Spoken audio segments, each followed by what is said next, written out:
Good evening. This is Ken Long at Tortoise Capital with a review of the daily trading plan for October 6, 2016.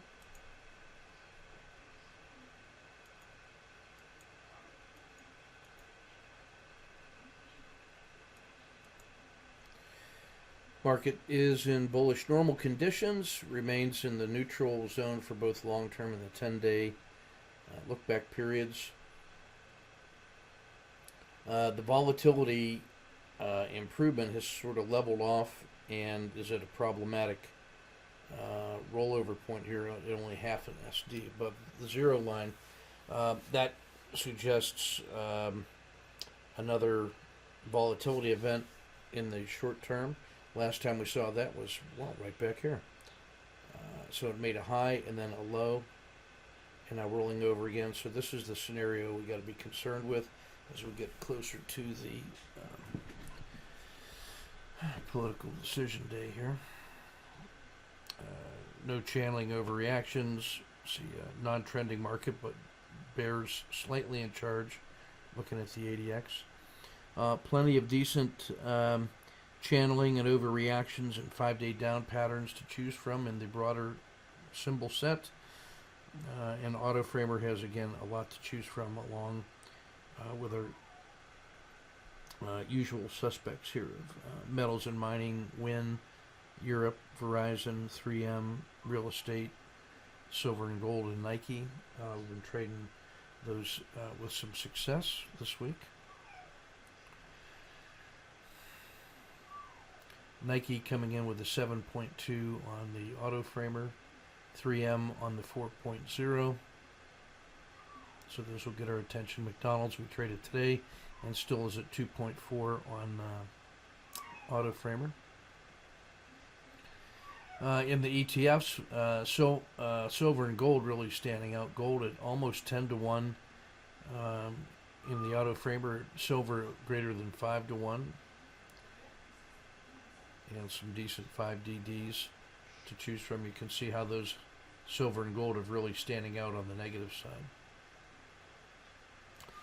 These numbers in the red here at -9 say that gold is collapsed below its previous 10-day low by 9% of that trading range. So if you took the 10-day trading range, took 9% of it, that's how much out of the band gold fell. Let's see what that looks like on a chart. This is at collapse in gold. Even if you were playing the Z3P breakdown of the last 3 days, you were in pretty good shape.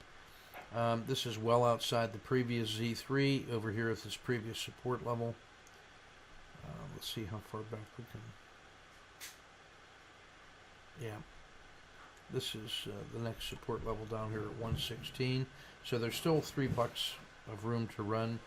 But now what I'm really looking forward to is when this reverses, that our L10 starts to roll up, then we will have a regression line fractal framework opportunity here from about 120 to 130, so an 8% move. In the same way that this one was an extreme move up, and that this one, where the 10 was a far distance away from the RL270, allowed for a pullback. That's the next big move. In the meantime, framing this in either direction, using yellow zone and green zone techniques, getting long if it's going up, short if it's breaking down out of this doji, is a low-risk idea. Nike is just looking awesome here after 2 legs down and coming into a doji, but again, the support level here, it never really took out yesterday's frame, so we could tighten this up. Let's see if we get above that green line, we want to be long. Below the red line, we want to be short. So this is really a beautiful critical condition here. Getting through the dragon, then to the 270, then the Bollinger Band mean, then the Z1, then the top of the dragon hump here on the upside, and then if this collapses down, then the size of this move from here to here is the size of the move from here to there. So we'd be looking at below 50 for sure. So Nike is in a great posture. Look how nicely this thing trends on swing basis. Once you get that timing right, you can do something with that. A consistent swingable symbol that's worth trading intraday too. When you look at the size of these legs intraday and how directional the moves have been, that makes it an attractive candidate. The declining volatility says we're about ready to see changing of the guard, and that the folks who made their money in here are satisfied, and so it wouldn't surprise me to see a reversal. Wouldn't surprise me to see another leg down to if they test the price.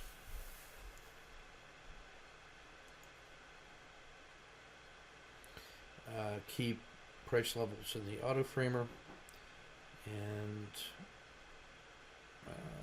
these in the green in the top shelf are the ones that are the most ATRs below their own long-term fair value of the RL270. There's McDonald's and Verizon. And then these in the red are the ones that are the most furthest advanced beyond their RL270s, so the overheated relative strength leaders. So again, some nice trades to frame up. And then on the squeezes, these are the ones that are postured for nice one-day pops using yesterday's or today's range as the risk for tomorrow's trade. So let's take a look at Monsanto at 3.5 to 1 to see how we might frame that up. And this is just about perfect. We have a nice support level here at 101. Doji that closed well. So I would be looking at an initial risk.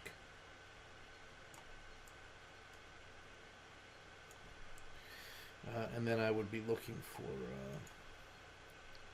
return to Bollinger Band mean, RL270, and then really the top of this dragon hump right here would be my third target.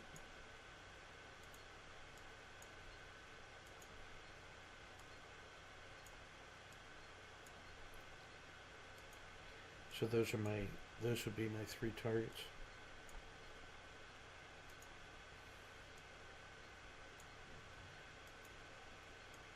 Come on, now cooperate. Thank you. So those would be my three price levels if it broke to the upside. If it breaks to the downside, I'd be targeting down here to the swing low. And if that fails, then another extension of that size, another $4 to the downside. So that's Ken Long at Tortoise Capital. Keep your risk measured and your powder dry. We'll see you in the chat room.